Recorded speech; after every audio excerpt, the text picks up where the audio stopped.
Good evening, everyone. You've already heard tonight about why legally, constitutionally, President Trump should not and likely cannot end universal birthright citizenship via his executive order. I'm here to speak about why, even if it's found that Trump can, he probably should. I'd like to start by acknowledging that I don't contest that people immigrate here legally by the hundreds of thousands each year. Nor do I contest that birth tourism is a thing, and thus at times universal birthright citizenship is exploited, and I suppose rarely for criminal purposes. Though it is important to note that undocumented immigrants violently offend at a rate of 50% less than US citizens. However, I don't contest any of that. What I contest is the idea that undocumented immigrants and the children they have here in the United States provide net negative value, and thus we should end universal birthright citizenship to discourage them from joining and staying in our society. On the policy side, that is a large part of what we're actually arguing. Whether you all tonight believe that undocumented immigrants and the children that they have add value to our country. This context matters, because the president's goal with ending universal birthright citizenship, per his official website, is to discourage illegal immigration and to encourage any undocumented persons already living here to return home. Therefore, as we decide whether to end universal birthright citizenship, we must consider the potential repercussions if President Trump's true goal comes to fruition. Tonight, I'll address two main consequences. First, I'll highlight the issues that would ensue if a significant portion of the estimated 12 million undocumented immigrants currently living in the US did just emigrate away, as hoped by the president. Second, I'll reaffirm what Alan mentioned regarding the ramifications of declaring those born to two undocumented people not subject to the jurisdiction of the United States, as suggested by the executive order and the opposition hearing.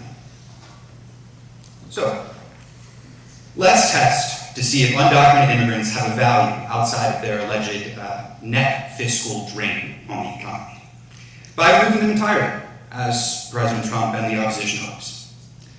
What would happen if a large portion of undocumented immigrants currently living in the US decided to return home to their birth country at the end of universal birthright citizenship?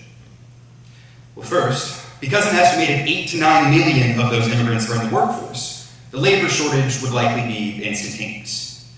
Construction, service and hospitality, agriculture, and healthcare would be hit the hardest. Even without a mass exodus of immigrants, in 2025, the construction industry is already on track to have a 500,000 employee shortage.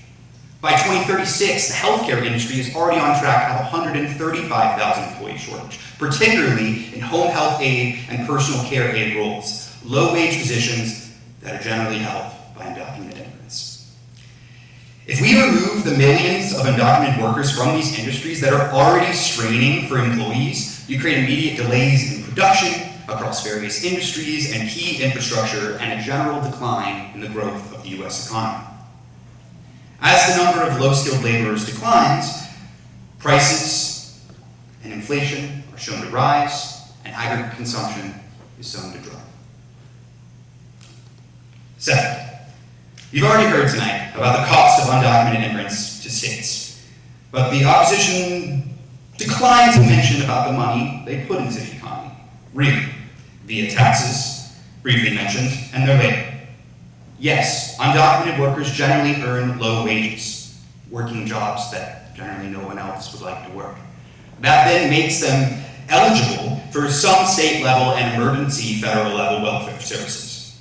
However, thanks to that labor and their purchasing power, they grew the US GDP, as mentioned, by an estimated $321 billion in 2019. And correct me if I'm wrong, but I believe wages are no longer included in gross GDP. In 2022, undocumented immigrants paid $46.8 billion in federal and $29.3 billion in state and local taxes.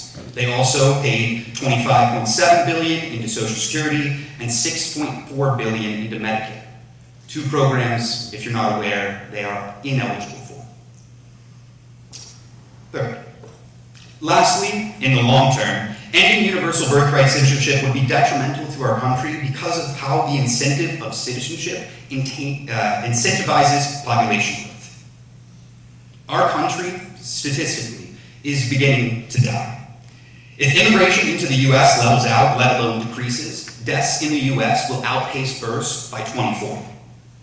Unless there's some plan that I'm unaware of to increase pathways to citizenship, thereby increasing lawful immigration, our country is unable to stay on a growth trajectory without undocumented immigrants. Simply, we are not at a place to turn away people who are actively interested in having children and the estimated 350,000 children that they then produce in this country yearly. Thus, for the immediate and long-term consequences for our country's economic and general population growth, universal birthright citizenship should not be eliminated precisely because of the incentive it provides for undocumented immigrants to add value to our country by living, working, and creating children in this nation. Now, to address my second consequence, something that Alan's already briefly touched on. What would occur if the children born in the U.S. to undocumented parents are afforded the same immunities and privileges as the others not subject to the jurisdiction of the U.S., despite being born here?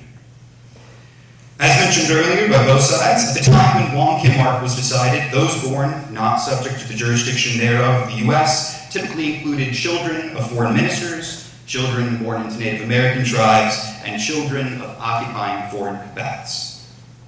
We considered each of these groups not subject to the jurisdiction of the United States because each, in some shape or form, were immune from and thus not required to follow United States law.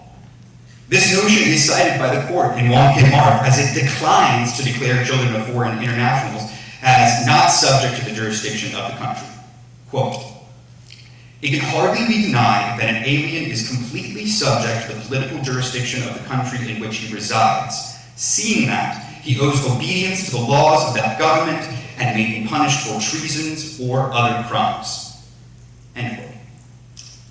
It appears then that we cannot make a group not subject to the political jurisdiction of our country for birthright citizenship purposes, while simultaneously requiring them to be fully accountable to our laws. This is why we've given privileges and immunities to those groups that are not subject to our jurisdiction.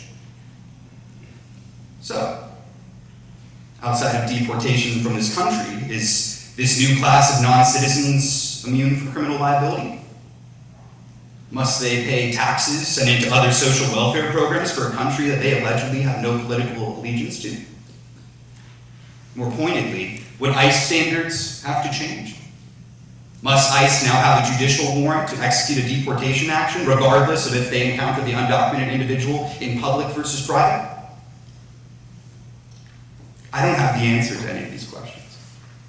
But if, like me, a numerous amount of administrative, legal, and enforcement concerns just pop into your head, they should have.